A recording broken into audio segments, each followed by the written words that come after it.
વિરામ બાદ નજર અન્ય સમાચારો પર કરીએ તો પ્રધાનમંત્રી નરેન્દ્ર મોદી અને જર્મન ચાન્સેલર આજે અમદાવાદમાં છે ત્યારે કાઇટ ફેસ્ટિવલની મજા માણી અને બંને નેતાઓ ગાંધીનગર મહાત્મા મંદિર પહોંચ્યા હતા જ્યાં બંને નેતાઓ વચ્ચે દ્વિપક્ષીય બેઠક શરૂ થઈ હતી જેમાં બંને દેશો વચ્ચેની વ્યૂહાત્મક ભાગીદારીની પ્રગતિ કરવા વિવિધ ક્ષેત્ર અંગે ચર્ચા કરવામાં આવી હતી ગાંધી આશ્રમ ખાતે યોજાયેલી આ ભારત અને જર્મનીની દ્વિપક્ષીય બેઠકમાં પીએમ મોદી ઉપરાંત વિદેશ મંત્રી એસ જયશંકર રાષ્ટ્રીય સુરક્ષા સલાહકાર અજીત ડોભાલ પણ આ બેઠકમાં સામેલ થયા હતા તો જર્મની તરફથી જર્મનના ચાન્સેલર પેટ્રિક મોઝ સાથે જર્મનીની કંપનીઓના 25 જેટલા સીઈઓ પણ સામેલ થયા હતા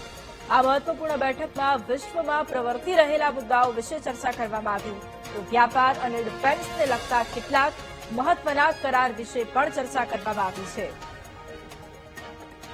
અને આજ મુદ્દે સંવાદદાતા મેહુલ ફોનલાઈન પર છે મેહુલ પ્રધાનમંત્રી નરેન્દ્ર મોદી અને જર્મન ચાન્સેલર વચ્ચે આજે મહત્વપૂર્ણ બેઠક અનેક કરારો પણ કરવામાં આવ્યા હસ્તાક્ષર પણ કરવામાં આવ્યા ખાસ આપણી પાસેથી એ જાણવું છે કે કયા મહત્વપૂર્ણ મુદ્દાઓ પર આ બેઠકમાં ચર્ચા થઈ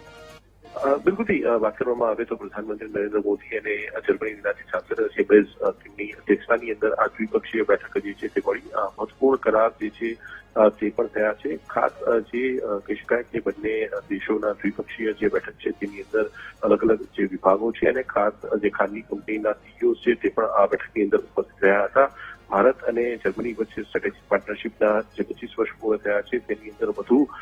જે કરારો જે છે તે થયા છે ખાસ ભારતની અંદર જે ડિફેન્સને લઈને જે પણ કરારો થયા છે તે ડિફેન્સની અંદર આત્મનિર્ભર ભારત એટલે ભારતમાં જ જે સેક્ટરની અંદર જે પણ કરાર થયા હોય તેનું રોકાણ થાય અને ત્યાં જ તે ચીજો બનાવવામાં આવે તેના ઉપર ભાર મૂકવામાં આવ્યો અને તેના પર હામી ભરવામાં આવી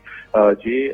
ડેલિગેશન વિદેશથી જર્મનીથી આવ્યું છે તેની અંદર જે સબમરીન મેન્યુફેક્ચરિંગના મોટા કંપનીઓ જે છે તેના અધિકારીઓ પણ સામેલ છે સંભવતઃ નેવીના સંદર્ભમાં એક મહત્વપૂર્ણ કરારો જે છે તે થઈ રહ્યા છે ટૂંક સમયમાં તેની જાહેરાત જે છે તે કરવામાં આવશે એક જોઈન્ટ સ્ટેટમેન્ટ પ્રધાનમંત્રી નરેન્દ્ર મોદી અને જર્મનીના ચાન્સેલર ફ્રેડરિક મર્ઝ જે છે તે આપશે અને આ તમામ જાહેરાત કરવામાં આવશે આ અત્યારે એક તફાવત મહત્વપૂર્ણ બની રહી છે કારણ કે આ સ્ટ્રેટેજિક પાર્ટનરશિપની અંદર થયેલા કરારોની અંદર ડિફેન્સ જે છે તેની સાથે સાથે બંને દેશો વચ્ચેના જે વ્યાપાર છે તેના ઉપર પણ સહમતિ જે છે તે સાધવામાં આવી છે એટલે વ્યાપાર જે અત્યારે થઈ રહ્યો છે તેના કરતાં વધુ વ્યાપાર કઈ રીતે કરી શકાય અને ફ્રી ટ્રેડ એગ્રીમેન્ટમાં આગળ કઈ રીતે વધી શકાય તેના ઉપર પણ વિવાદાત્મક ચર્ચાઓ જે છે તે કરવામાં આવી છે સાથે જો વાત કરવામાં આવે તો ક્રિટિકલ મિનરલ્સ જે છે કારણ કે ડિફેન્સ ટેકનોલોજી જ્યારે ભારતની અંદર જે છે તે વધુ થઈ રહી છે વધુ રોકાણ થઈ રહ્યું છે ત્યારે ડિફેન્સ ટેકનોલોજીની અંદર ક્રિટિકલ મિનરલ્સ જે છે